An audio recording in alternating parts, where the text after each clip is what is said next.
कच्चा टीवू भारत का अभिन्न अंग रहा है। इसे श्रीमती इंदिरा गांधी द्वारा श्रीलंका को सौंप देने का निर्णय तानाशाही पूर्ण और अवैधानिक था। यह भारत की संप्रभुता के साथ, भारत की अखंडता के साथ खिलवाड़ था। यह भारत की संसद, तमिलनाडु की जनता और वहां के मछुआरों के साथ किया गया धोखा था। भारत की संप्रभुता और भारत की अखंडता के प्रति किए गए इस लापरवाही पूर्ण निर्णय की विश्व हिंदू परिषद कठोरतम शब्दों में निंदा करती है। यह निर्णय पूर्ण रूप से असंवैधानिक भी था। बेरूबारी के मामले में माननीय सुप्रीम कोर्ट ने यह स्पष्ट कर दिया था कि यदि किसी भी संधि के अंतर्गत भारत के किसी भी हिस्से को किसी अन्य देश को दिया जाना है तो उसकी संसद से स्वीकृति अवश्य ले जानी चाहिए।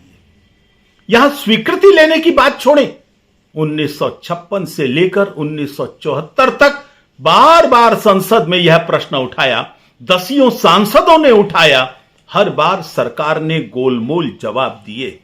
इरादा उनका साफ था, वो संसद को अंधेरे में रखना चाहते थे। अरे तमिलनाडु विधानसभा में तो रखते। तमिलनाडु की जनता की भावनाएं क्या है, इसकी तो कद्र तुम्हें करनी चाहिए थी। लेकिन कांग्रेस के नेताओं ने भारत की अखंडता के साथ यह पहली बार समझौता नहीं किया है। आजादी लेने के कुछ दिन के बाद ही 42,735 वर्ग किलोमीटर क्षेत्र पर चीन ने कब्जा किया था। और नेहरू जी ने क्या कहा? नेहरू जी ने कहा था वहां कुछ पैदा नहीं होता, इसलिए उसकी चिंता नहीं करनी चाहिए। 34,639 वर्ग किलोमीटर क्षेत्र पर पाकिस्तान ने कब्जा किया था।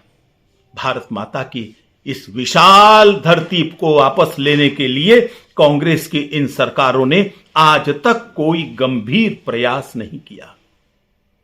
जब चीन ने तिब्बत पर कब्जा किया तब राष्ट्रीय हितों के प्रति यही संवेदन शून्यता उस समय भी नेहरू जी ने दिखाई थी।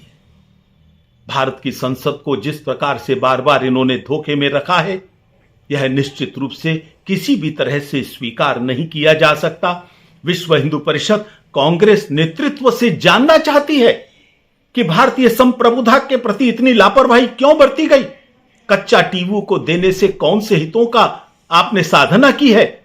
आपने संसद को बार बार धोखे में क्यों रखा है? हमको विश्वास है इस बार ऐसी सरकार आएगी जो कच्चा टीवू ही नहीं, भारत के गए सभी क्षेत्रों को वापस लाएगी।